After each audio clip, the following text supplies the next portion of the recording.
Hi friends, எல்லோருக்கும் வணக்கம். எல்லோரும் எப்படி இருக்கீங்க? நல்லா இருக்கீங்களா? இன்றைக்கி அந்த கதையோட அடுத்த பகுதி தான் பார்க்க போகிறோம். அதுக்கு முன்னாடி நீங்கள் செய்ய வேண்டிய விஷயம் என்ன அப்படின்னு கேட்டிங்கன்னா, மறக்காமல் நம்ம சேனலை சப்ஸ்கிரைப் பண்ணிக்கோங்க. கீழே இருக்க பெல் பட்டனையும் கிளிக் பண்ணுங்கள். அப்போ தான் நான் போடுற வீடியோஸ் எல்லாமே உங்களுக்கு உடனுக்குடனே நோட்டிஃபிகேஷன்ஸ் வரும். ஸோ மறக்காமல் சேனலை சப்ஸ்கிரைப் பண்ணிவிட்டு வீடியோ பாருங்கள் ஃப்ரெண்ட்ஸ். வாங்க நம்ம கதைக்குள்ளே போகலாம். அதுக்கப்புறம் நான் என்ன யோசித்தேன் அப்படின்னு சொன்னால், சில சமயங்களில் நம்மளுக்கு எந்த உறவாக இருந்தாலும் நம்மள்ட்ட ஏதாச்சும் ஒரு எதிர்பார்ப்பு இல்லாமல் இப்போ உள்ள காலத்தில் யாருமே பழகுறதில்ல. அது எல்லார் வாழ்க்கையிலையுமே நீங்கள் புரிஞ்சுக்கக்கூடிய ஒரு விஷயமா இருக்கும். ஆனால் நான் எப்போ புரிஞ்சுக்கிட்டேன்னா, எனக்கு ஒரு கஷ்டம் அப்படின்ட்டு வர்றப்போ என்னை சார்ந்தவங்கள நான் அவங்களுக்கான உதவிகள் எல்லாமே அவங்க கேட்காமலேயும் நான் செய்யக்கூடிய ஒரு நிலைமையில நான் இருந்தேன். ஆனால் எனக்குன்னு ஒரு பொருளாதார ரீதியாக ஒரு நஷ்டமோ ஏதோ ஒரு இது வர்றப்போ, நான் என்னை சேர்ந்தவங்க கிட்ட போயிட்டு ஒரு ஹெல்ப்பை கேட்டப்போ, அவங்க என்னை அவங்க எனக்கு என்னோடய ஃபோன் காலை கூட அட்டெண்ட் பண்ணுறதுக்கு ரெடியாக இல்லை. அப்படி தான் என்னை சுற்றி இருந்த அந்த உறவுகள்லாம் இருந்துச்சு. அப்போ தான் நான் புரிஞ்சுக்கிட்டேன். இப்போ இத்தனை நாளாக நம்ம இவங்களுக்காக இது பண்ணிக்கிட்டு இருந்தோம். இனிமேனாச்சும் நமக்காக சில விஷயங்களை வாழ்க்கையில் நம்ம எடுத்துகிட்டு போகணும் அப்படிங்கிற ஒரு மனசுங்கிறது அப்போ தான் எனக்கு தோண ஆரம்பிச்சிச்சு. அது தோன்றதுக்கு கிட்டத்தட்ட எனக்கு ஒரு 7 வருஷம் அந்த ஒரு டைம் பீரியடுங்கிறது எனக்கு ஆகியிருக்கு அப்படின்னு சொல்லலாம். என் ஒய்ஃப் எப்போவுமே சொல்லிகிட்டு இருப்பாங்க, உங்கள் அக்கா தங்கச்சிங்க எல்லாருமே நீங்கள் ஏதாச்சும் ஒன்று செஞ்சீங்கன்னா வாங்கிக்குவாங்க, ஆனால் அவங்களுக்குன்னு ஒரு கஷ்டம் வர்றப்போ உதவ மாட்டாங்க அப்படின்னு சொல்லிட்டு, என் கல்யாணம் ஆன புதுசுலேருந்தே என்கிட்ட நமக்குன்னு கொஞ்சம் சேவிங்ஸ் இருக்கணும். அப்போ தான் நமக்கு ஒரு கஷ்டம் வர்றப்போ நீங்கள் நம்மளை பார்த்துக்கிறதுக்கு கரெக்டாக இருக்கும், யார்கிட்டையும் போய் நிற்க தேவையில்ல அப்படின்னு சொல்லுவாங்க. ஆனால் நான் அதை கேட்டதே கிடையாது. அவங்க 7 வருஷமாக எனக்கு சொல்லி கல்யாணம் ஆகி 7 வருஷத்தில் அவங்க கேட்டதே கிடையாது. அவங்க எதை பற்றியும் அதை பற்றி அவங்க சொல்லுவாங்க. ஆனால் நான் அதை ஏற்றுக்கிற மாதிரி ஒரு இதுலேயே நான் இருக்க மாட்டேன். அப்போ அந்த சமயத்தில் எனக்கு ஒரு தொழில் ஆரம்பித்தேன். சரி, வெளிநாட்டில் இருந்து ஒரு தொழில் ஆரம்பித்தப்போ சரி எல்லோரும் ஹெல்ப் பண்ணுவாங்க அப்படிங்கிற ஒரு நம்பிக்கையில் தான் என்கிட்ட இருந்த பணம், அதுக்கப்புறம் கொஞ்சம் வெளியிலையும் கடன் வாங்கி தான் இது பண்ணேன். அது அந்த அளவுக்கு அந்த ஒரு பிஸ்னஸ் நல்லா போகலை. அதுக்கப்புறம் என் ஒய்ஃபு சொன்னாங்க, இது உங்களுக்கு சரியாக ஆகலைன்னு நினைக்கிறேன், நீங்கள் ஏதாச்சும் இதிலே வேறு எதுவும் முயற்சி பண்ணி பாருங்கள் அப்படின்னு சொல்லிட்டு அவங்க தான் என்னை என்கரேஜ் பண்ணாங்க. ஆனால் என்னோடய அக்காவோ இல்லை என் தங்கச்சி அம்மா கூட என்னோடய தம்பி எல்லாருக்குமே அவங்களுக்கு நான் ஹெல்ப்புங்கிறப்போ நான் எல்லாமே பண்ணினேன். ஆனால் அவங்க எனக்கு ஒரு கஷ்டம் நஷ்டங்கிற வரப்போ ஒரு நகை கொடுக்கவோ இல்லை ஒரு பண ரீதியாக ஒரு உதவி பண்ணுறதுக்கோ அவங்க என்கிட்ட இல்லை. அப்படி இப்படின்னு சொல்லிட்டு கடைசியில் எங்கள் அக்காலாம் இடம் வாங்கியிருந்தாங்க, வீடெல்லாம் கட்டியிருந்தாங்க, நல்லா தான் இருந்தாங்க வசதியாக. அவங்க அப்போ கஷ்டப்பட்டப்போ நான் உதவி பண்ணேன். ஆனால் இப்போ நான் கஷ்டப்படுறப்ப எதுவுமே இல்லை. அப்போ என் ஒய்ஃபு தான் எனக்கு ஒரு நல்ல ஒரு ஹெல்ப்ஃபுல்லான ஒரு இதாக இருந்தாங்க. ஏன் அப்படின்னா, நான் வெளிநாட்டிலேருந்து இப்போ ஒரு 5-6 வருஷமாக அனுப்பி வைக்கிற ஓரளவு பணத்தையெல்லாம் அவங்க சேமிப்பு சீட்டு எடுத்து அது பண்ணி இது பண்ணி கொஞ்சம் நகை இந்த மாதிரி கொஞ்சம் சேர்த்து வச்சுருந்தாங்க. அதுதான் நான் தொழிலில் வெளியில் கடன் வாங்கியிருந்தப்போ எனக்கு கொடுக்குறதுக்கு உதவுனுச்சு அப்படின்னு சொல்லலாம். அப்போ தான் அவங்களோட ஒரு சேவிங்ஸ் எப்படி இருக்கணும், அவங்களுக்கு நம்ம இவ்வளோ செஞ்சுருந்து எல்லாம் அனுப்பியிருந்தோன்னா நேரம் இந்த அளவுக்கு அவங்க இது பண்ணியிருப்பாங்க அப்படிங்கிறது அவங்களோட ஒரு அருமைங்கிறது எனக்கு அப்போ தான் தெரிஞ்சு. அதாவது நம்மளுக்கு ஒவ்வொரு நேரத்தில் ஒவ்வொரு இதை பற்றி நம்ம தெரிஞ்சுக்கிறதுக்கான ஒரு டைம்ங்கிறது கடவுள் கொடுப்பாருன்னு சொல்லுவோம். அதே மாதிரி தான் எனக்கும் அப்போ தோணுச்சு. உடனே சரி ஓகே நம்ம பார்த்துக்கலாம் அப்படின்னு சொல்லிட்டு நான் இருந்த டைமில் எனக்கு ஒரு சில விஷயங்கள் நம்ம என்ன தான் ஒரு தொழிலில் நம்ம இது பண்ணாலும் அடுத்தது நம்ம என்ன பண்ண போகிறோம் அப்படிங்கிற ஒரு யோசனைங்கிறது அது விடையே கிடைக்காத ஒரு கேள்வி மாதிரி. அதுக்கான ஒரு விடைங்கிறது நம்ம தான் தேடிக்கணும் அப்படிங்கிற மாதிரி தான் எனக்கு இருந்துச்சு. நான் அதுக்கப்புறம் எவ்வளோ முயற்சி பண்ணி பார்த்தேன். சரி நம்ம இதுக்கப்புறம் இன்னுமே கொஞ்சம் முயற்சி பண்ணி தான் நம்ம இது பண்ணணும், வேறு வழி கிடையாது நம்மளுக்கு, இதுலேருந்து நம்ம இன்னும் கொஞ்சம் முயற்சி பண்ணால் நம்மளுக்கு கண்டிப்பாக வெற்றி கிடைக்கும் அப்படின்னு சொல்லிட்டு அப்புறம் என் ஃப்ரெண்டோட ஒரு சஜஷன் சொன்னால், உனக்கு எது நல்லா வருது அப்படின்னா, நான் கார்லாம் வாங்கி ஓரளவு விற்கிற அளவுக்கு ஓரளவு அதில் எனக்கு இது இருக்குது, வெளிநாட்டில் அந்த வேலை தானே பார்த்துட்ருந்தேன் அப்படின்னோடனே, அதையே நீ இங்கே தொடங்கினா என்ன அப்படின்னு சொல்லிட்டு தான் சொன்னான். அப்போக்கி என்கிட்ட பணங்கிறது ரொம்ப கம்மியாக தான் இருந்துச்சு.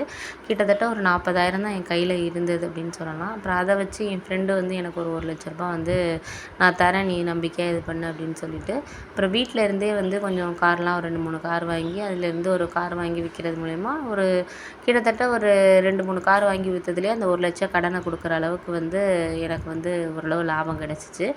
என் ஃப்ரெண்டுக்கிட்ட பாதி பணத்தை கொடுத்துட்டு, ஏன்னா மீதி இன்னொரு கார் வாங்கணுன்னா நம்மளுக்கு அந்த அமௌண்ட்டு வேணும் அப்படிங்கிறதுனால 50,000 கொடுத்துட்டு 50,000க்கு 2 கார் அந்த மாதிரி வாங்கி அதை நான் ஓரளவு சர்வீஸ் பண்ணி நல்லபடியாக அதை விற்றுட்டு ஒரு 3-4 மாதத்துலேயே அந்த பிஸ்னஸை நான் பிக்கப் பண்ண ஆரம்பித்தேன். அதுக்கிடையில் என் ஒய்ஃபும் ஸ்கூலில் வேலை பார்த்துட்டு இருந்தாங்க. அவங்க அவங்களோட ஹெட் மாஸ்டர்கிட்ட சொல்லி எனக்கு ஒரு 6 மந்த்ஸ் சேலரி வந்து கொடுங்க. அவங்க 20,000 வாங்கிட்டு இருந்தாங்க. எனக்காக ₹1,00,000 வந்து நீங்கள் 6 மந்த்ஸ் சேலரி மொத்தமாக கொடுங்க சார், என் ஹஸ்பண்ட் பிஸ்னஸ் பண்ணுறாங்க அப்படிங்கிற மாதிரி அவங்க கேட்டிருந்தாங்க. உடனே அவரும் வந்து கொஞ்சம் இவங்க வந்து ஒரு 6-7 வருஷமாக இங்கேயே வேலை பார்க்குறதுனால சரி ஓகே அப்படின்னு சொல்லிட்டு செக் போட்டுட்டு கொடுத்துட்டாங்க. அதுக்கப்புறம் வந்து நான் வந்து என் ஒய்ஃப் வந்து எனக்கு அது ஒரு பெரிய ஹெல்ப்பாக தான் இருந்துச்சு. ஏன் அப்படின்னா வந்து ₹1,00,000ங்கிறது அப்போதைக்கு வந்து என்னால் வந்து 10,000 20,000 தான் வந்து ஒரு லாபங்கிறது கிடச்சிருந்துச்சு. நம்ம இன்னும் நிறைய வந்து ஒரு இன்வெஸ்ட்மெண்ட் பண்ணால் தான் இந்த தொழிலில் வந்து லாபம் எடுக்க முடியும் அப்படிங்கிறத நான் தெரிஞ்சுக்கிட்டேன். அப்புறம் என் ஒய்ஃப் வந்து எனக்காக ஹெல்ப் பண்ணி வந்து நான் பார்த்துக்கிறேன் அப்படின்னு சொல்லிட்டு அவங்க அம்மா வீட்லேயும் கொஞ்சம் ஹெல்ப் பண்ணாங்க. வீட்டு செலவுக்கு இதுக்கெல்லாம் கொஞ்சம் ஹெல்ப் பண்ணிகிட்டு இருந்தாங்க. அவங்க அண்ணன்லாம் கொஞ்சம் ஹெல்ப் பண்ணார். அதுக்கப்புறம் ₹1,00,000 எனக்கு வாங்கி கொடுத்தாங்க. அதிலேயே நான் கிட்டத்தட்ட ஒரு 3 கார் கிட்ட வாங்கினேன். வாங்கி அதை கொஞ்சம் நல்லா சேல்ஸ் பண்ணதில் எனக்கு ஒரு ₹50,000 கிட்ட வந்து ஓரளவு லாபம் கிடச்சிச்சு. இப்படியே வந்து ஒரு 1 இயர் போணுச்சு. நான் அப்படியே அந்த பணத்தை கொஞ்சம் வாங்கி அப்படியே ரொட்டேஷன் போடுறதுல ஓரளவு நல்ல லாபமே எனக்கு கிடச்சிச்சு. மாதம் வந்து ஒரு ₹70 ₹80 இங்கேருந்தே வந்து சம்பாதிக்கக்கூடிய நிலைமைக்கு வந்து நான் ஆனேன் அப்படின்னு தான் சொல்லணும். அதுக்கப்புறம் எங்கள் கடன் இதெல்லாத்தையும் கொஞ்சம் குறைச்சிட்டு அதுக்கப்புறம் என் ஒய்ஃபை நம்பி நான் எல்லாமே வந்து செய்ய ஆரம்பித்தேன். அவங்க ஒரு நகை வாங்கணும் இல்லை எதில் வந்து அவங்க இன்வெஸ்ட் பண்ண சொல்கிறாங்களோ அவங்களுக்கு என்ன ஒரு யோசனை வருதோ அதுக்கேற்ற மாதிரி என்ன வந்து நான் மாற்றிக்க ஆரம்பித்தேன். அதுக்கு முன்னாடி வரைக்கும் அவங்க பேச்சை நான் கேட்டதே கிடையாது. நீ என்ன சொல்கிற, நான் என்ன கேட்கணும் அப்படிங்கிற ஒரு முடிவில் தான் நான் இருந்தேன். அப்போ வந்து என் ஒய்ஃப் வந்து சொன்ன விஷயத்தில் வந்து கொஞ்சம் இன்வெஸ்ட் பண்ணுறது, கொஞ்சம் இடம் வாங்கி போடுறது கம்மி விலைக்கு, அதை ஒரு 1 இயர் கழித்து விற்றோன்னா கொஞ்சம் லாபம் கிடைக்கும். அதை வந்து நீங்கள் வேறு ஒரு இடத்துல இப்படியே கொஞ்சம் மாற்றிக்கிட்டு இருந்தோன்னா நம்மளுக்கு ஓரளவு லாபம் கிடைக்கணும் அப்படின்னு சொல்லிட்டு அவங்க எனக்கு வந்து எல்லா விஷயத்தையும் வந்து சொல்ல ஆரம்பித்தாங்க. அதுதான் என் வாழ்க்கையில் வந்து கொஞ்சம் மாற்றக்கூடிய ஒரு இதுன்னு சொல்லலாம். அதுக்கப்புறம் கொஞ்சம் கொஞ்சமாக அவங்கள பற்றியும் நான் புரிஞ்சுக்க ஆரம்பித்ததுங்கிறது இந்த கல்யாண வாழ்க்கையில் 7 வருஷத்துக்கு அப்புறம் குழந்தைங்கள்லாம் ஆகியுமே வந்து அவங்கள வந்து நான் கஷ்டம் வர்றப்போ அவங்க கொடுத்த அந்த ஒரு நம்பிக்கை, அதுக்கப்புறம் வந்து அவங்க கொடுத்த அந்த ஒரு இது தான் வந்து எனக்கு வந்து இந்த அளவுக்கு ஒரு இடத்த கொண்டு வந்துச்சு. அதுக்கப்புறம் வந்து நான் ஓரளவு 2-3 இயர்ஸ்லேயே வந்து நல்லா அந்த பிஸ்னஸை வந்து இது பண்ணிவிட்டு அதுக்கப்புறம் இன்னும் கொஞ்சம் நிறைய வந்து பிரான்ச்சஸ்லாம் ஆரம்பித்தேன்.